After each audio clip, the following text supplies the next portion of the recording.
Hi hello friends, welcome back to my YouTube channel. ಸ್ನೇಹಿತರೆ, ಇವತ್ತಿನ classes ತಮ್ಮನೇ ನೋಡೋ ಗೊತ್ತಿರುತ್ತೆ. ಸೊ ವಿಜ್ಞಾನ ಸೈನ್ಸ್ಗೆ ಸಂಬಂಧಪಟ್ಟಂಥ ಪ್ರಮುಖ ಪ್ರಶ್ನೋತ್ತರಗಳನ್ನ ನೋಡ್ತಾ ಹೋಗೋಣ. ಸೊ ಈ ಕ್ಲಾಸಸ್ಸು ಟೀಚರ್ಸ್ಗಾಗಿರ್ಬಹುದು ಅಥವಾ ಈ ಒಂದು ಸೆಂಟ್ರಲ್ ಗೌರ್ಮೆಂಟ್ ಎಕ್ಸಾಮ್ಸ್ ನೋಡ್ತಾ ಹೋದಾಗೆ RRB ಆಗಿರ್ಬೋದು, SSC ಸಂಬಂಧಪಟ್ಟಂತೆ MTS ಆಗಿರ್ಬೋದು, ಬ್ಯಾಂಕಿಂಗ್ ಎಕ್ಸಾಮ್ಸ್ಗಳಿಗಾಗಿರ್ಬೋದು, ಅಥವಾ ಈ ಒಂದು KE ಕಂಡಕ್ಟ್ ಮಾಡ್ತಕ್ಕಂಥ ಒಂದು ಎಕ್ಸಾಮ್ಸ್ಗಳಾಗಿರ್ಬೋದು, KPSC ಕಂಡಕ್ಟ್ ಮಾಡ್ತಕ್ಕಂಥ ಎಕ್ಸಾಮ್ಸ್ಗಾಗಿರ್ಬೋದು. ಸೊ ಎಲ್ಲದಕ್ಕೂ ಸಹ ಯೂಸ್ ಆಗ್ತಕ್ಕಂಥ ಒಂದು ಕ್ವೆಶನ್ಸ್ಗಳು. ಸೊ ಇದು ಟಾಪಿಕ್ ವೈಸ್ ತೆಗೆದಿರ್ತಕ್ಕಂಥ ಕ್ವಶನ್ಸ್ ಎಲ್ಲ ಎಕ್ಸಾಮ್ಸಲ್ಲಿ ಬಂದಿರತಕ್ಕಂಥ ಪ್ರಶ್ನೆಗಳು ಇದಾಗಿರುತ್ತೆ ಸ್ನೇಹಿತರೆ.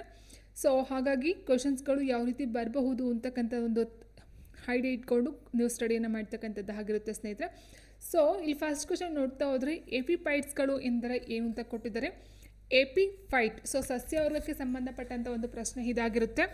ಎಪಿಫೈಟ್ಸ್ಗಳು ಎಂದರೆ ಏನು? ಶುಷ್ಕ ಆವಾಸ ಸ್ಥಾನಗಳಲ್ಲಿ ಅಥವಾ ಕಡಿಮೆ ನೀರಿನ ಪರಿಸರ ವ್ಯವಸ್ಥೆಯಲ್ಲಿ ಬೆಳೆಯುವಂತಹ ಸಸ್ಯಗಳಂತ ಕೊಟ್ಟಿದ್ದಾರೆ.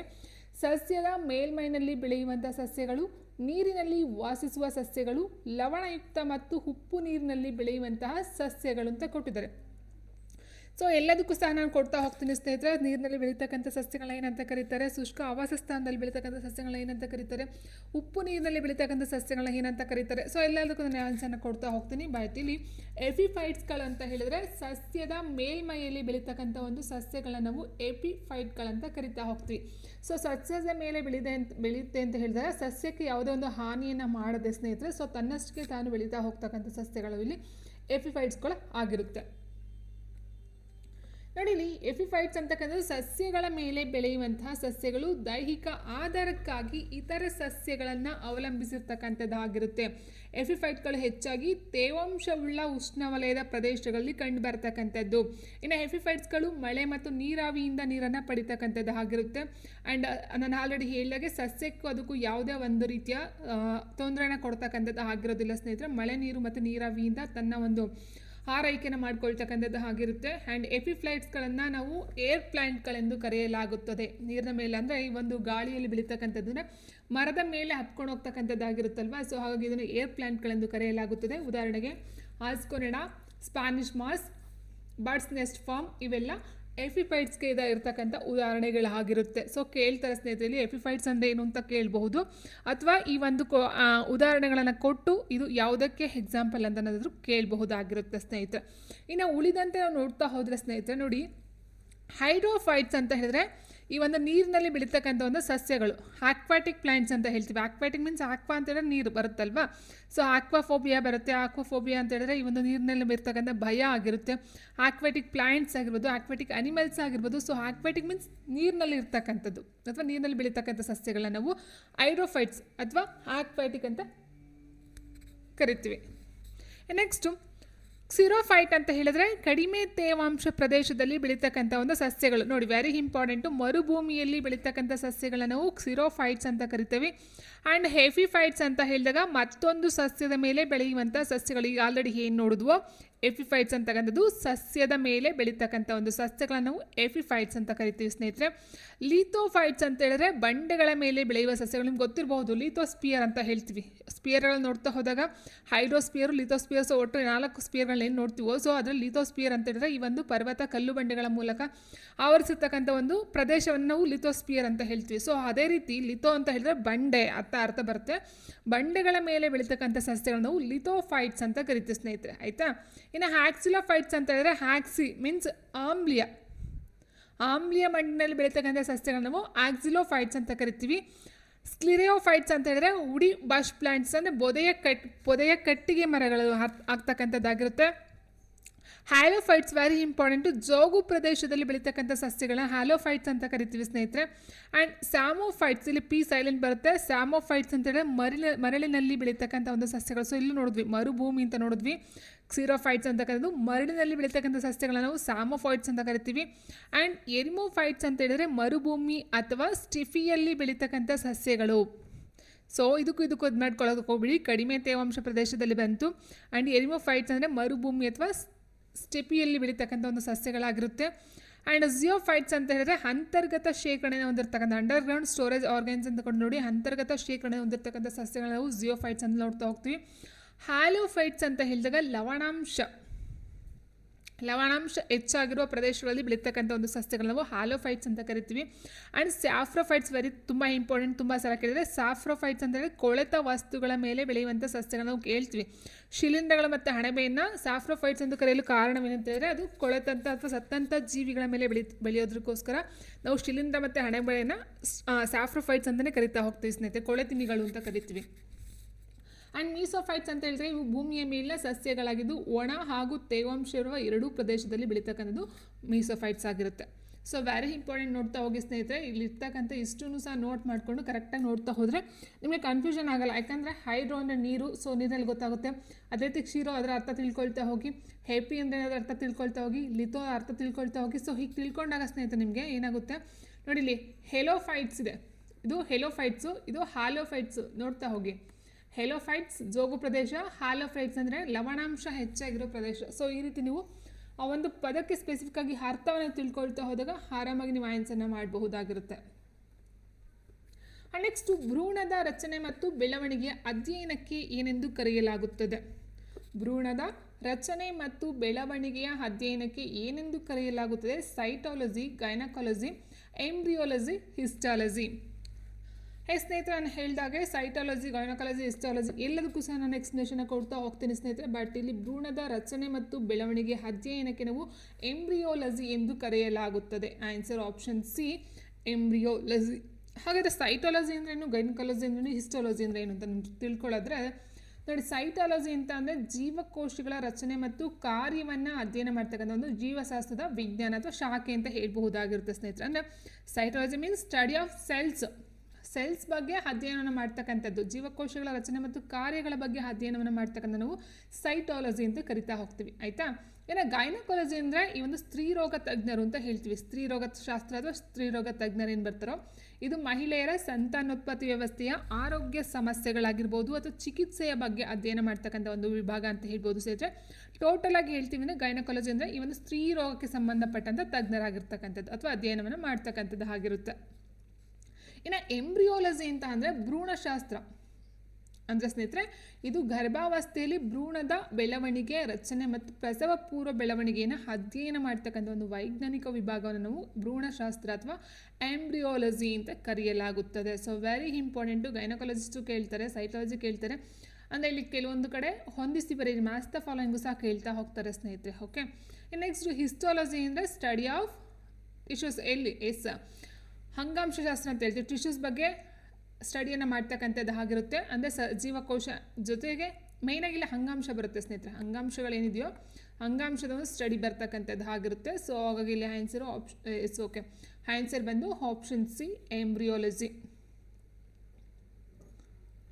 ನೆಕ್ಸ್ಟು ಸಮರ್ಥನೆ ಹೇಗೆ ಕೊಟ್ಟವರೇ? ಕಾರಣ 6 ಕೊಟ್ಟಿದ್ದಾರೆ ಸ್ನೇಹಿತರೆ. ಸರಿಯಾಗಿ ನೀವು ಆನ್ಸರ್ ಮಾಡ್ತಾ ಹೋಗಿ. ಸಸ್ಯಗಳ ಬೇರುಗಳ ಮೇಲಿನ ಕೂದಲು ಬೇರಿನ ಮೇಲ್ಮೈ ವಿಸ್ತೀರ್ಣವನ್ನು ಹೆಚ್ಚಿಸುತ್ತದೆ. ಸಮರ್ಥನೆ ಏನಿದೆ? ಸಸ್ಯಗಳ ಬೇರುಗಳ ಮೇಲಿನ ಕೂದಲು ಅಂದರೆ ಸಸ್ಯದ ಒಂದು ಬೇರಿದೆ ಅಂತ ಹೇಳಿದ್ರೆ ಸ್ನೇಹಿತರೆ ನೀವು ನೋಡ್ಬೋದು, ಸಣ್ಣ ಸಣ್ಣ ಸಣ್ಣ ಸಣ್ಣ ಸಣ್ಣ ಒಂದು ಏನು ಬೇರು ಮೇಲಿರ್ತಾವೋ, ಸೊ ಆ ಒಂದು ಕೂದಲು ಬೇರಿನ ಮೇಲ್ಮೈ ವಿಸ್ತೀರ್ಣವನ್ನು ಹೆಚ್ಚಿಸುತ್ತದೆ. ಕಾರಣ ಏನಂತೇಳಿದ್ರೆ ಸಸ್ಯವು ಹೆಚ್ಚು ನೀರನ್ನು ಹೀರಿಕೊಳ್ಳಲು ಇದು ಸಹಕಾರಿಯಾಗುತ್ತದೆ. ಆಯಿತಾ? ಸೊ ನೀರಲ್ಲಿ ಸಸ್ಯವು ಭೂಮಿಯಲ್ಲಿ ಇರ್ತಕ್ಕಂಥ ಈ ಒಂದು ನೀರಾಗಿರ್ಬೋದು, ಪೋಷಕಾಂಶಗಳೇ ಆಗಿರ್ಬೋದು ಸ್ನೇಹಿತರೆ, ಹೀರ್ಕೊಳ್ತಕ್ಕಂಥ ಒಂದು ಸಹಾಯವನ್ನು ಬೇರು ಮಾಡುತ್ತೆ. ಸಸ್ಯಕ್ಕೆ ಬೇಕಾಗಿರ್ತಕ್ಕಂಥ ಲವಣಗಳಾಗಿರ್ಬೋದು, ಪೋಷಕಾಂಶಗಳಾಗಿರ್ಬೋದು, ನೀರಾಗಿರ್ಬೋದು, ಹೀರ್ಕೊಳ್ಳೋದಕ್ಕೆ ಮೇನ್ ಪಾರ್ಟ್ ಅಂತ ಹೇಳಿದ್ರೆ ಅದು ಬೇರು ಅಲ್ವಾ? ಸೊ ಹಾಗಾಗಿ ಇಲ್ಲಿ ಬೇರಿನಲ್ಲಿ ಇರ್ತಕ್ಕಂಥ ಕೂದಲುಗಳು ಮೇಲ್ಮೈ ವಿಸ್ತೀರ್ಣವನ್ನು ಹೆಚ್ಚಿಸುತ್ತೆ ಮತ್ತು ನೀರನ್ನು ಹೀರಿಕೊಳ್ಳಲು ಸಹಾಯವನ್ನು ಮಾಡ್ತಕ್ಕಂಥದ್ದಾಗಿರುತ್ತೆ. ಹಾಗಾಗಿ ಆನ್ಸರ್ ಸ್ನೇಹಿತರೆ ಆಪ್ಷನ್ ಎ ಆ್ಯಂಡ್ ಆರ್ ಎರಡೂ ಸಹ ಸರಿಯಾಗಿದೆ. ಆರ್ ಏನ ಸರಿಯಾದಂಥ ಒಂದು ವಿವರಣೆ ಆಗಿರುತ್ತದೆ.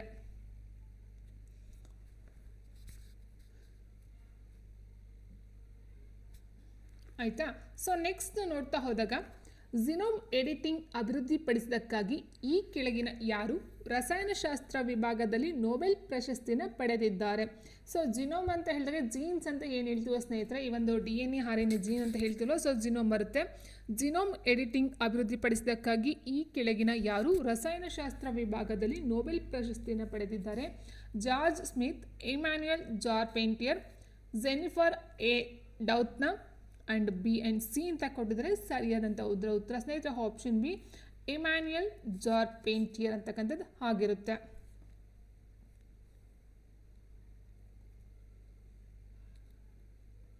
ಅದರ ಜೊತೆಗೆ ಈ ಒಂದು ಜೆನಿಫರ್ ಎ ಡೌಟ್ನ ಅಂತಕ್ಕಂಥವ್ರು ಸಹ ಬರ್ತಾರೆ.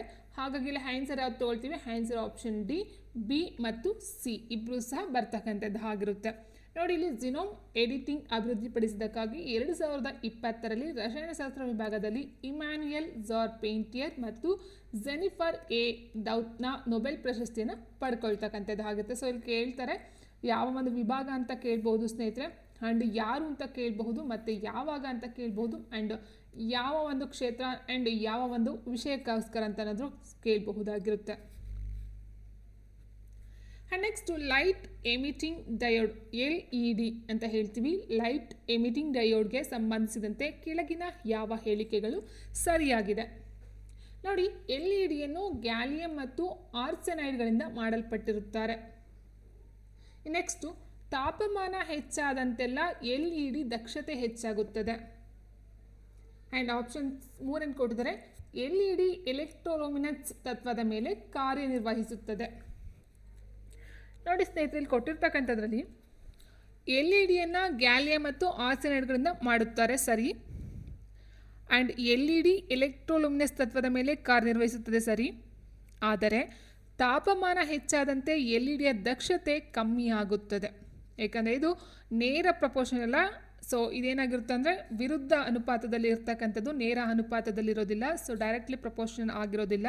ಸೊ ಇದು ತಾಪಮಾನ ಹೆಚ್ಚಾದಂತೆ ದಕ್ಷತೆ ಕಡಿಮೆ ಆಗುತ್ತೆ, ಇನ್ವರ್ಸ್ಲಿ ಪ್ರಪೋರ್ಷನಲ್ ಆಗಿರುತ್ತೆ. ಸೊ ಹಾಗಾಗಿ ಇಲ್ಲಿ 1 ಮತ್ತು 3 ಮಾತ್ರ ಸರಿ ಇರುತ್ತೆ. ಯಾವ ಹೇಳಿಕೆಗಳು ಸರಿಯಾಗಿವೆ ಅಂತ ಕೇಳಿದರೆ 1 ಮತ್ತು 3 ಸರಿ ಇರುತ್ತೆ. ಸೊ 2ನೇದು ಆಯ್ಕೆ ತಪ್ಪಾಗಿರುತ್ತೆ.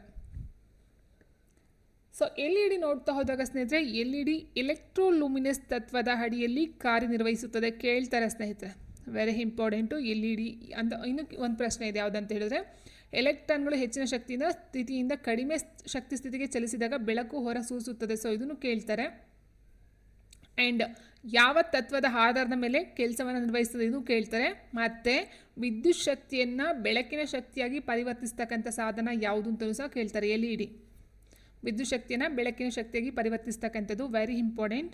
ಆ್ಯಂಡ್ LEDಗಳನ್ನು ಸಾಮಾನ್ಯವಾಗಿ ಗ್ಯಾಲಿಯಂ ಮತ್ತು ಆರ್ಸೆನೈಡ್ಗಳಿಂದ ತಯಾರಿಸಲಾಗುತ್ತದೆ. ಆ್ಯಂಡ್ LED ದಕ್ಷತೆ ತಾಪಮಾನಕ್ಕೆ ವಿಲೋಮ ಅನುಪಾತದಲ್ಲಿರುತ್ತೆ. ವಿಲೋಮ ಅಂತ ಹೇಳಿದಾಗ ಸ್ನೇಹಿತರೆ, ದಕ್ಷತೆ ಜಾಸ್ತಿ ಆದರೆ ತಾಪಮಾನ ಕಡಿಮೆ, ಅಥವಾ ತಾಪಮಾನ ಜಾಸ್ತಿ ಆದರೆ ದಕ್ಷತೆ ಕಡಿಮೆ.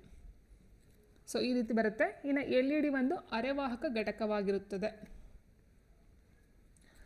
ನೆಕ್ಸ್ಟ್, ಈ ಕೆಳಗಿನಲ್ಲಿ ಯಾವುದು ತಟಸ್ಥ ಅಮೈನೋ ಆಮ್ಲಗಳಿಗೆ ಉದಾಹರಣೆಯಾಗಿದೆ ಅಂತ ಕೇಳಿದರೆ, ತಟಸ್ಥ ಅಮೈನೋ ಆಮ್ಲಗಳಿಗೆ ಉದಾಹರಣೆ ಯಾವುದು? ಗ್ಲುಟಮಿಕ್ ಆಮ್ಲ, ವ್ಯಾಲಿನ್, ಲೈಸಿನ್, ಆಸ್ಪರ್ಟಿಕ್ ಆಮ್ಲ.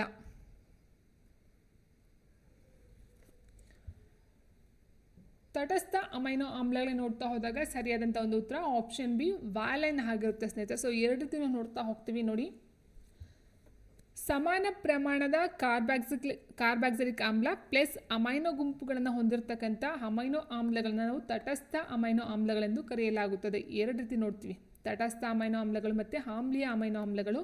ಇಲ್ಲೇನಾಗುತ್ತೆ, ಕಾರ್ಬಾಕ್ಸಿಲಿಕ್ ಆಮ್ಲ ಪ್ಲಸ್ ಅಮೈನೋ ಗುಂಪುಗಳನ್ನು ಟೋಟಲ್ ಆಗಿ ನಾವು ಅಮೈನೋ ಆಮ್ಲ ಅಂತ ಕರಿತಾ ಹೋಗ್ತೀವಿ, ಅಂದರೆ ತಟಸ್ಥ ಅಮೈನೋ ಆಮ್ಲ ಅಂತ ಕರಿತಾ ಹೋಗ್ತೀವಿ. ಸೊ ಇಲ್ಲಿ ತಟಸ್ಥ ಅಮೈನೋ ಆಮ್ಲಗಳು ಬರುತ್ತೆ, ಗ್ಲೈಸಿನ್ ಬರುತ್ತೆ, ಅಲನೈನ್ ಲ್ಯೂಸಿನ್ ಬರುತ್ತೆ, tyrosine, isoleucine and valine, proline, ಸೆರಿನ್ ಮುಂತಾದವು ತಟಸ್ಥ ಅಮೈನೋ ಆಮ್ಲಗಳಿಗೆ ಉದಾಹರಣೆ. ಆದರೆ ಆಮ್ಲೀಯ ಅಮೈನೋ ಆಮ್ಲಗಳಿಗೆ ಉದಾಹರಣೆ ಬಂದು ಆಸ್ಪರ್ಬಿಕ್ ಆಮ್ಲ, ಗ್ಲುಟಮಿಕ್ ಆಮ್ಲ, ಇವೆರಡು ಆಮ್ಲೀಯ ಅಮೈನೋ ಆಮ್ಲಗಳಾಗಿರುತ್ತೆ. ಸೊ ವೆರಿ ಇಂಪಾರ್ಟೆಂಟು, ಇದನ್ನು ಸಹ ನೋಟ್ ಮಾಡ್ಕೊಳ್ತಾ ಹೋಗಿ. ನೆಕ್ಸ್ಟ್, ಈ ಕೆಳಗೆ ನೀಡಿರುವ ಜೋಡಿಗಳಲ್ಲಿ ಸರಿಯಾಗಿರುವುದನ್ನು ಆಯ್ಕೆ ಮಾಡಿ. ನೈಸರ್ಗಿಕ ರಬ್ಬರ್, ಲಿಟೆಕ್ಸ್ ಕೊಟ್ಟಿದ್ದಾರೆ, ತಂಬಾಕು, ನಿಕೋಟಿನ್ ಕೊಟ್ಟಿದ್ದಾರೆ, ಹಸಿರು ಚಹಾ, ಕ್ಲೋರೋಜೆನಿಕ್ ಆ್ಯಸಿಡನ್ನು ಕೊಟ್ಟಿದ್ದಾರೆ. ಸರಿಯಾಗಿರ್ತಕ್ಕಂಥ ಜೋಡಿಯನ್ನು ಆಯ್ಕೆ ಮಾಡಿ. ಸೊ ಆಪ್ಷನ್ ನೋಡ್ತಾ ಹೋದಾಗ ಸ್ನೇಹಿತರೆ, 1 ಮತ್ತು 2, 2 ಮತ್ತು 3, 1 ಮತ್ತು 3, 1, 2, 3 ಕೊಟ್ಟಿದ್ದಾರೆ. ಸರಿಯಾಗಿರೋದನ್ನ ಆಯ್ಕೆ ಮಾಡ್ತೀವಿ ಅಂತ ಹೇಳ್ತಾ ಹೋದಾಗ ನೈಸರ್ಗಿಕ ರಬ್ಬರ್ ಬಂದು ಲಿಟೆಕ್ಸ್ ಆಗಿರುತ್ತೆ, ತಂಬಾಕು ಬಂದು ನಿಕೋಟಿನ್ ಆಗಿರುತ್ತೆ, ಬಟ್ ಹಸಿರು ಚಹಾ ಬಂದು ಕ್ಲೋರೋಜೆನಿಕ್ ಆ್ಯಸಿಡ್ ಆಗಿರೋದಿಲ್ಲ. ಸೊ ಹಾಗಾಗಿ ಆನ್ಸರ್ 1 ಮತ್ತು 2 ಆಗಿರೋದ್ರಿಂದ ಆಪ್ಷನ್ ಎ ನಾವು ಟಿಕ್ ಮಾಡಬೇಕಾಗುತ್ತೆ. ಇನ್ನು ಹಾಗಾದರೆ ಹಸಿರು ಚಹಾದಲ್ಲಿ ಇರ್ತಕ್ಕಂಥದ್ದು ಯಾವುದು ಅಂತ ನೋಡ್ತಾ ಹೋದಾಗ ನೋಡಿ, ಕಾಫಿಲಿ ಕೆಫಿನ್ ಬರುತ್ತೆ, ಚಹಾದಲ್ಲಿ ಟೆನಿನ್ ಬರುತ್ತೆ, ಹಸಿರು ಚಹಾದಲ್ಲಿ ಕ್ಯಾಟಿಕ್ವೆನ್ ಅಂತಕ್ಕಂಥದ್ದು ಒಂದು ಬರ್ತಕ್ಕಂಥದ್ದು. ಇನ್ನು ತಂಬಾಕುನಲ್ಲಿ ನಿಕೋಟಿನ ನೋಡ್ತಾ ಹೋಗ್ತೀವಿ. ಹಾಗಾಗಿ ಇಲ್ಲಿ ಏನಾಗುತ್ತೆ, ಹಸಿರು ಚಹಾದಲ್ಲಿ ಕೊಟ್ಟಿರ್ತಕ್ಕಂಥ ಒಂದು ಆ್ಯಸಿಡ್ ಏನು ಕೊಟ್ಟಿದ್ದಾರೋ ಸೊ ಇದು ತಪ್ಪಾಗಿರ್ತಕ್ಕಂಥದ್ದು ಆಗಿರುತ್ತೆ. ಅದರಲ್ಲಿರ್ತಕ್ಕಂಥದ್ದು ಕ್ಯಾಟಿಕ್ವೆನ್ ಅಂತಕ್ಕಂಥದ್ದು ಆಗಿರುತ್ತೆ. ನೆಕ್ಸ್ಟ್, ಸಸ್ಯಗಳಲ್ಲಿ ಕೋಶ ವಿಭಜನೆ ಮತ್ತು ಪಾರ್ಶ್ವ ಬೆಳವಣಿಗೆಯನ್ನು ಉತ್ತೇಜಿಸುವ ಹಾರ್ಮೋನ್ ಯಾವುದು ಅಂತ ಕೇಳಿದರೆ, ಸಸ್ಯಗಳಲ್ಲಿ ಕೋಶ ವಿಭಜನೆ ಮತ್ತು ಪಾರ್ಶ್ವ ಬೆಳವಣಿಗೆಯನ್ನು ಉತ್ತೇಜಿಸುವ ಹಾರ್ಮೋನ್ ಯಾವುದು?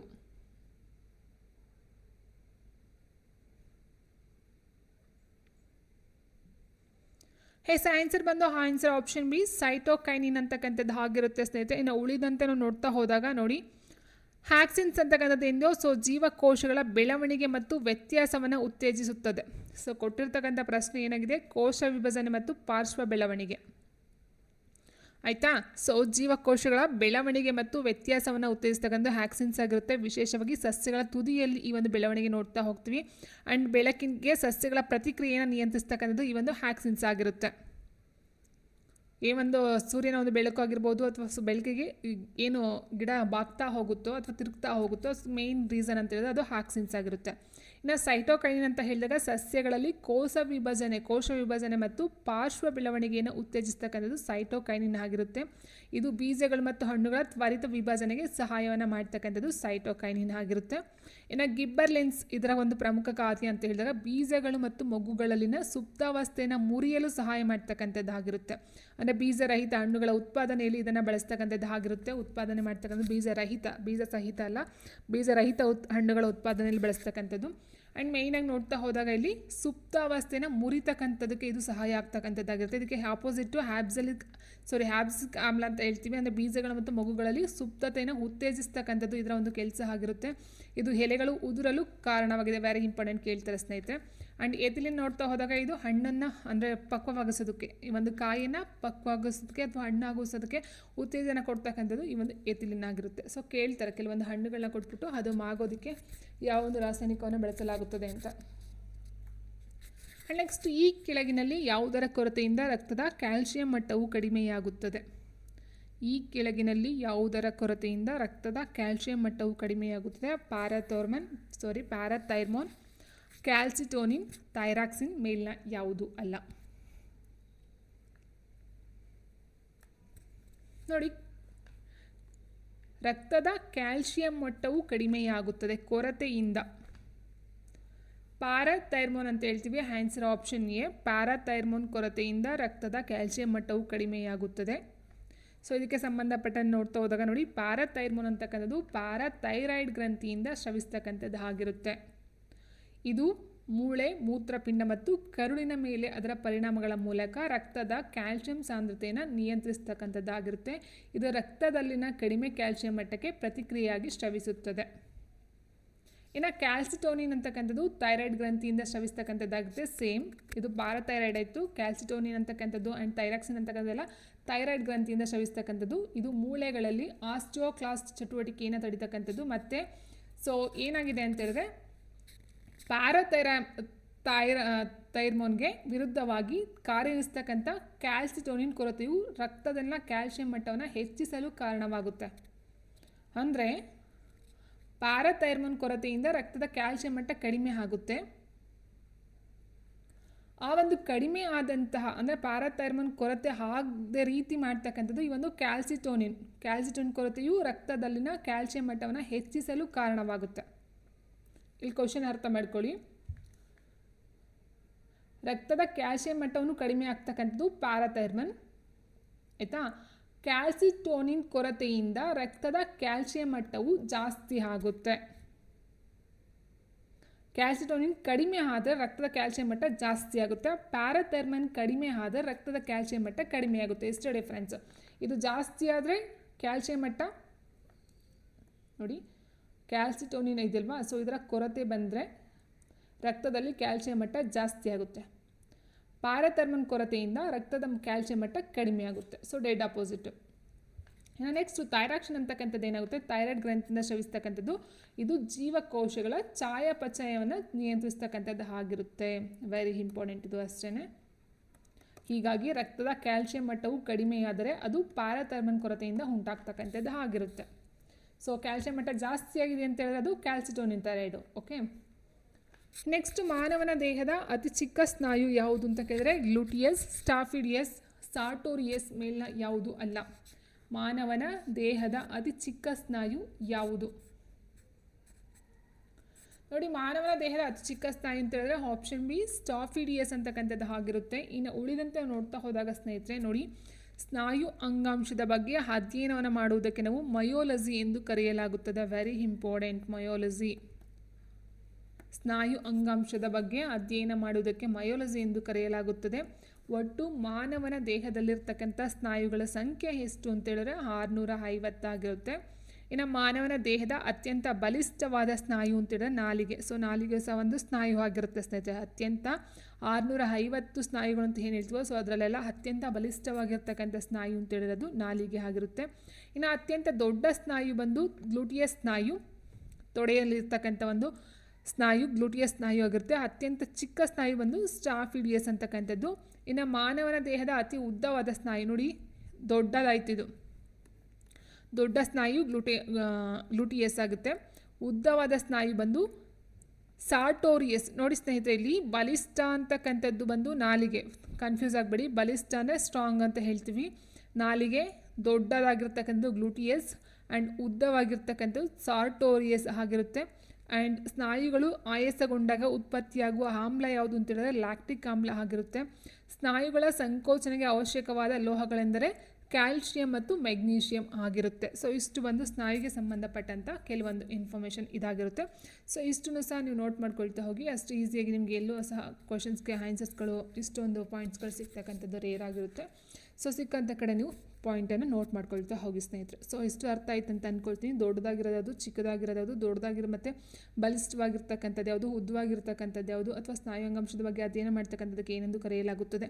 ಸೊ ಇವೆಲ್ಲ ತುಂಬಾ ಇಂಪಾರ್ಟೆಂಟ್ ಆಗಿರುತ್ತೆ. ಇದು ಅಷ್ಟೇ ಇಂಪಾರ್ಟೆಂಟ್. ಸ್ನಾಯುಗಳು ಆಯಾಸಗೊಂಡಾಗ ಉತ್ಪತ್ತಿಯಾಗ್ತಕ್ಕಂಥ ಆಮ್ಲ ಯಾವುದು, ಲ್ಯಾಕ್ಟಿಕ್ ಆಮ್ಲ. ಸೊ ಇದು ಅಷ್ಟೇ ಇಂಪಾರ್ಟೆಂಟ್ ಆಗಿರುತ್ತೆ ಸ್ನೇಹಿತರೆ. ಸೊ ಓಕೆ, ಇಷ್ಟು ಬಂದು ಸೈನ್ಸ್ಗೆ ಸಂಬಂಧಪಟ್ಟಂಥ ಕೆಲವೊಂದು ಇಂಪಾರ್ಟೆಂಟ್ ಕ್ವಶನ್ಸ್ಗಳು ಇದಾಗಿತ್ತು ಸ್ನೇಹಿತರೆ. ಐ ಹೋಪ್ ವಿಡಿಯೋ ಇಷ್ಟ ಆಯ್ತು ಅಂತ ಅಂದ್ಕೊಳ್ತೀನಿ. ಸೊ ವಿಡಿಯೋ ಇಷ್ಟ ಆದರೆ ಒಂದು ಲೈಕನ್ನು ಮಾಡಿ ಅಂತ ಹೇಳ್ತಾ ಥ್ಯಾಂಕ್ ಯು. ನೆಕ್ಸ್ಟ್ ವಿಡಿಯೋದಲ್ಲಿ ಸಿಗೋಣ.